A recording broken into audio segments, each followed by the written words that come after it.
ассалому алайкум ва раҳматуллоҳи ва баракоту бародарон ва хоҳарони аҳли ислом. аз ҳамаи шумо хоҳиш мекунем аввал то охири наворро тамошо кунед, чунки ин навор аз сӯзи дил аст.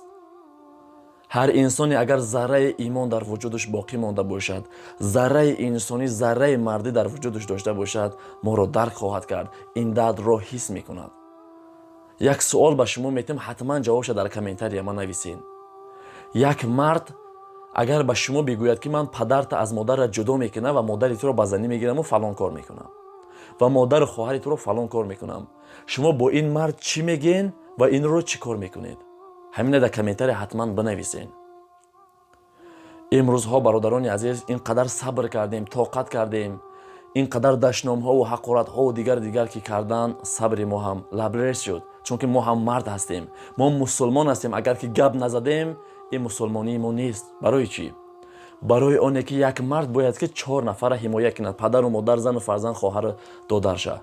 ба сабабе ки агар ки мо ҳимоя накардем, ҳар ҳақоратҳо кардан зану фарзандои мора, хоҳару додарои мора, агар ки мо ҳеҷ чӣ ки нагуфтем, мо даюс мешавем ва даюс дохили ҷаннат намешавад. бародарони азиз, ҳар чизе ки мегӯем танҳо аз барои Аллоҳ аст ва имрӯз яке аз инсонҳо бародари шайтон, ман дар ҳақиқат даказат мекунам ки бародари шайтон аст. шумо фикр накунед ки ман дар ҳол ира гуфтам ки шумо мегӯед ки не ия чува ихел мегӯ ия шайтон мегӯ. ҳозир ман даказат мекунам худтон немҷа худтон мебинед шайтона. дар ҳақиқат шайтони ҳақиқи, даюси ҳақиқира шумо хоҳед дид. бародарони азиз, ҳозир шумо мегӯед ки чува ба худаш занг назадиу нафаҳмондиша. инсона агар бовар кунед, мо ира 1 сол шуд мефаҳмонем, ҳар рӯз гавш мезанем, ҳар рӯз насиҳатиш мекунем, ҳамин инсони хона даъват кардем, дар хона меҳмондориш кардем, бо мо як шаб эсод ҳамон қадар насиҳатҳош кардам. так нафаҳмид бародарони азиз, ин намефаҳмад. ина бояд ба мардам ошкор кунем ки чунки мардам наворҳои ира тамошо накунад. агар валлоҳи шахси наворҳои ин инсонро тамошо мекунад, рӯзи қиёмат ҷавоб метиҳад дар як минути хиша дар ҳамин равондан. шуморо ҳозир ман нишон метиҳам ки ин инсон чӣ мехоҳад. шумо фикр мекунед ки ин инсон миллати тоҷика пиштиша мегирад ва духтарои тоҷика пиштиша мегирад? На. ба хотири чӣ мегирад?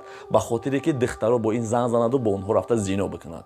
ин як зинокор аст. ҳозир ман нигоҳ кунед зиноаша худтона бо худтон мебинед иншоаллоҳ. ин инсон граждании Россия астай, магазини дари хона дар Россия дорад. ин ҳамин мардими тоҷика фиреб кардаву аз онҳо сум карда истодааст. дар таи комментариҳош карташа навистааст ки мададроин хайр кунед, хайр мекунед, мерафта телефон мегирифта, ҳамин магазин дорад.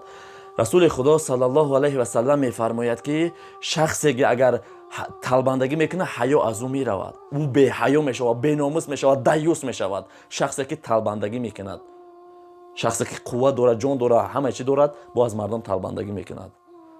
ва расули худо мегӯяд, ман мерам ки ҳезӣ мешканам, бурда дар бозор мефурӯшам, ҳеҷ гоҳ талбандагӣ намекунам, ҳеҷ гоҳ аз касе наметалбам.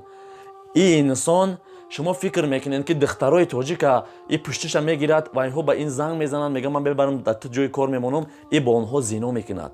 яке аз онҳоро дар дом афтод, ина қатъеш суҳбат мекунад, ҳозир бо шумо худтон мебинед.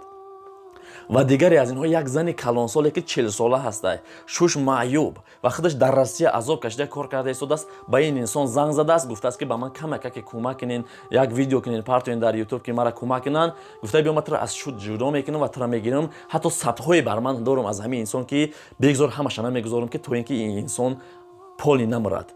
ирад аввал сӯзонда куштан дар кора иёра. ҳоли боз мешавад иншоаллоҳ ки ҳамин инсон мефаҳмад. агар ки фаҳмид, нафаҳмид, баъд дигар хел мефаҳмонем. ин барои гапҳояш аввал ҷавоб метиҳад ки модари ҳамаи шуморо ҳақорат кард. ҳар касе ки моро тамошо кард, ин модари ҳамамонро ҳақорат кардаги аст.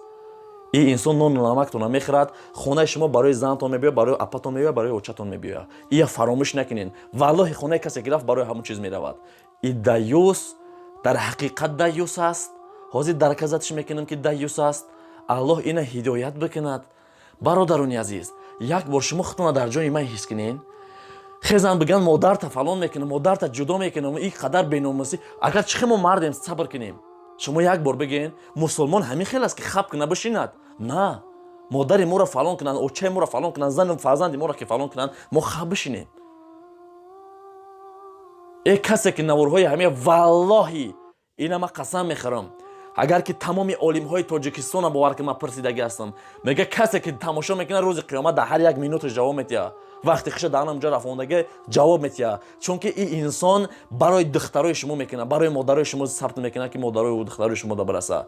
Сахт эҳтиёт кунед духтару модаротона, сахт эҳтиёт кунед, биқапеншона, дар фирефтаи ин қил даҷҷоло нараванд. яке аз даюсҳо ҳамин астай. ин дар ҳақиқат даюс агар як модари як каса бе ягон чи ту дашном кард, модари як каса гу ӯ шавҳар дошта бошад, ту зино ба он агар хоҳӣ ку, аллоҳ шоҳидаи ӯ даюсай. ин ҳамин инсон даюс аст. касера мепурсен бипурсен ки ҳамин инсон даюс аст. бубинен модари мара на модари тамоми одаморо ҳақорат карда истодааст. ина бубинен сабтора, ина бубинен комментариёра. ин тамоми ин бахил аст. дидааст ки мо аз 100 000 гузаштем. бахилӣ кардааст, душманӣ кардааст, намедонад ки чӣ кор кунад ки ҳамин моро пас бизанаду моро дига ҳеҷ тамошо накунад, моро бикушанд. бисёри блогерҳо ҳастанд имрӯз бахилӣ мекунад. ҳар касе ин инсона хонаву адресоша бидонад, ҷои ин инсона бидонад. агар бидонад ҳамин хел ҳақоратҳоша шинида бошаду бинаду агар дам назанад, вой бар ҳоли мову шумо. ӯ ки меҳмони ман буд, ба хотири Аллоҳ ҳеҷ чиз нагуфтамша. вагарна агар ира ку ай футбола бадтарш мекардам, ам ёдама. ҳарчанде ки калон ай ҳурматш кардем, ҳурматам то ҳурмат дорад. калонсолӣ надорад эътиборӣ, калон ақлӣ бувад мағбурӣ борӣ. ман ба шумо мегӯям, агар шумо як бор ҳамин инсона бо худуш аз пеш шинен суҳбат кунен, ҳар касе ки аллоҳ шоҳиде, агар ҳамин инсона дар пешиштагӣ суҳбат кардаги боша, ҳамон одам медонад ки ин даттаво даюсай, даттаво беақлай, даттаво гапҳое мезанад. ин бовар бикунед ки як беақли тупои далбаёб ҳастай ҳамин одам. як беақли тупои далбаёб ҳастай. ира ихе гузоштан дар кор нест, бародарони азиз. як инсон биромада тамоми модарои мо ва шуморо ҳақорат мекунад, мо хаб мешинем, мо хаб шинем. ин инсона чӣ кор кардан дар кор? Дасту почаша шикастан дар кор ки ин дига ягон кор кардан натонад. дасту почаи инсона шикастан дар кор. ин инсон Аллоҳ ҳидоят бикунад. мо ҳам ки мард ҳастем, ин қадар даштон тоқат кардем то чанде. имрӯз даюсҳо бисёр аста дар зидди ман видео кардастед. хай иншоаллоҳ ки инсоне ки аз ислом бохабар аст, инсоне ки худотарс аст, инсоне ки Аллоҳро мешиносад, ӯ худаш сабтҳои моро дидагӣ аст ва худаш медонад. ва имрӯз бисёр як толибилме ки Абу Суҳайб мегӯянд, як толибилм дар зидди мо яъне ки насиҳат кардааст. ман миннатдор ҳастам барои насиҳатҳош, раҳмат мегӯям, хеле миннатдор ҳастам. ӯ моро насиҳат кард, лекин ба ҳама насиҳат шуд. дар канали як шахсият партофтаги, блогери дигар партофтагӣ буд, моро насиҳат кардааст. аммо ҳамҷода камтарак и устоз хато кардааст. мо қатиш суҳбат кардем ки сабти мара аз байнаш бурида роиш карданд. қиссаи Бурхи Валӣ мегӯянд ки мо ҳамон гуфтем ки ин қисса саҳеҳ нестай, ин ихтилоф байни уламо ҳастай. бародарони азиз, аз ҳамин сабаб мо ин қиссаро қисса намекунем. мо я дар промои эфир суҳбат карда будем. дар ҳамон қиссаро дидасту моро даромада чандин суханҳо гуфтагӣ ҳаст, дар ҳамин ютуб ҳам аст. бо ин суҳбат кардем. вақте ки фаҳмид, гуфт ки ман удалитш мекунам сабта. ва дар бораи ёҳу ё манҳурам ки гуфта буданд, имрӯз ин қадар баҳс шудагӣ аст. алҳамдулиллоҳ мо олимои хумона, бобои ҳоҷи Мирзо ё ин ки чӣ ном дорад, Домулла Абдураҳим, ки хеле иншоаллоҳ илми бузург дорад. мо аз инҳо пурсида ба чизе ки кунем мепурсем иншоаллоҳ. алҳамдулиллоҳ баъдан навор мекунем. ва ҳар кас шахсияте ки имрӯз ход дигар кадом миллате ки бошад моро ки пас мезанаду ҳар суханҳо мегӯяд, шуморо як чӣ мегӯм, як сухан мегӯм, шумо намея гӯш кунед. нигоҳ накун ки ӯ ки аст, шунав ки чӣ мега. ту нигоҳ накун ки вай кияй, фақат бишнав ки ӯ чӣ гуфтестай. ман бародарони азиз, ҳар чизе ки мекунам аз ин супас танҳо аз китоб мешавад, бо китобҳош, бо далелҳош, ки касе дар ҳаққи мо дигар ҳеҷ чиз нагӯяд. ман аз сабаби камтар фаромӯшхотир бисёр маҳал китобҳоро намегузорам, аммо алҳамдулиллоҳ мо ҳамаша китобҳо мехонем, ҳамаш саҳеҳ ҳастанд. ба ҳамин сабаб бисёри ҷоҳило мегӯянд ин афсона асту дигари дигар қиссаҳое ки мо мекунем. навора мемонам, гӯш кунен, ҳамаша мефаҳмед. Bo baz navbat barada tijineshon. Kunte harami alay video karıştı. Bayağı uçaşa. Çarmola kula kamera fama. Tu parto bozanid be zamani jonima. Tu parto bozanid be zamani jonima. Tu parto bozanid be zamani jonima. Tu parto bozanid be zamani jonima. Tu parto bozanid be zamani jonima. Tu parto bozanid be zamani jonima.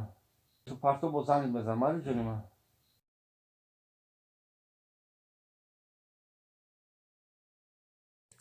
در فقه ابو لیث رحمه الله می‌بیارد که الله تعالی به حضرت یوشع بن نون علیه السلام می‌فرماید من 40,000 از نیکان و 80,000 از بدکاران قوم تو را هلاک میکنم ای یوشع. حضرت یوشع علیه السلام عرض میکند یا الله هلاک انسانهای بدکار مناسب است، ولیکن مردم نیکوکار را چه خطایی هست؟ چرا آنها را نابود میکنی؟ الله مهربان میفرماید یوشع نیکوکاران بدکاران را از بدی منع نکردند، دانستند که آنها کاری بد میکنند، مردم را به کارهای زشت دعوت میکنند، ولی سکوت کردند، با آنها معاشرت کردند، یک جای خوردند و نوشیدند، یک دیگر را یعنی نیکان نفرمودند که ای دوست ای برادر من انکار تو خطا هست. امروز در شبکه‌های اجتماعی نگاه میکنیم که یک نفر اگر یک قصه میگد، یک احادیثی میگد، یک آیه را ترجمه و تفسیر میکند، تمام مردم بر ضد او میخیزند. چرا که در خون ایشان شیطان جوش زده است، در خون ایشان شیطان وجود دارد. یکی از برادران تاجیک به نام برادر فخرالدین که در یکی از ویدیوهای خود که فرموده است این قصه های صحبت های کرده میشد این همه افسانه است، معاذ الله. الله تبارک و تعالی قصه کرده است، قصه یوسف علیه السلام را. الله قصه کرد در قرآن موسی علیه السلام را. الله قصه کرد قصه حضرت عیسی، قصه اصحاب کهف. نعوذ بالله. این سخنی گفت که این سخن به کفر رفته. نعوذ بالله من ذلك.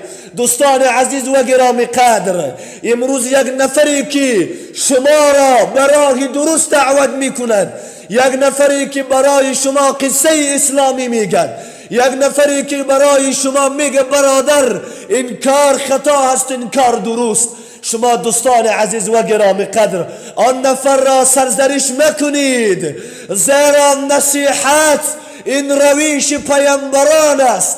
نصیحت کردن که حبیب خدا می فرماید هر که اگر نصیحتگر است، هر که اگر یک دیگر را به کار خیر دعوت می کند، یک نفری که می براید امر معروف و نهی از منکر می کند، آن در روز حشر و در جنت هیچگاهی از من نخواهد جدا شد. پس آهای برادران عزیز و گرامی قدری که امروز شما میگین که شما فلان هستین، نصیحتگران را از جمله ما را چنین کردند و گفتند شما هر حدیث میگه ضعیف است. آیه مبارکه سوره توبه را که والمؤمنون والمؤمنات بعضهم اولیاء بعض یأمرون بالمعروف و ینهون عن المنکر، آیا این معاذ الله ضعیف است؟ آیه قرآن است. آیا ما کسی را برای شراب خوری دعوت کردیم؟ آیا ما کسی را به زنا دعوت کردیم؟ آیا ما کسی را به سیگار کشی دعوت کردیم؟ آیا ما کسی را داخلی رستوران و دیسکوتک دعوت کردیم؟ نه، بلکه شما بلاگرهایی که شما با یک دیگر امروز دشمنی میکنید، یک نفری که گوینده لا اله الا الله است، یک نفری که طبق مذهب امام ابو حنیفه رحمه الله صحبت میکنند، شما آن را دیوس میگین، شما آن را منافق میگین. والله قسم من بسیار یکی از منافقان را به نامهای فخرالدین و به نام چیدانف و دیگر منافقی شما را خواهیم بیان کرد. هر نفری که امروز مردم را میخنداند، هر نفری که امروز برای مردم رپ و موسیقی های بدبختی میگذارد، الله میفرماید المنافقون والمنافقات بعضهم من بعض یعمرون. منافقان، مردان منافق، زنان منافق همانهایی هستند که یک دیگر را به کار بد دعوت میکنند، یک دیگر را میخندانند بی فایده، یک دیگر را به سیگار کشی، یک دیگر را به شراب خوری، یک دیگر را به رستوران، یک دیگر را نعوذ بالله به زنا دعوت میکنند. طبق آیه مبارکه سوره توبه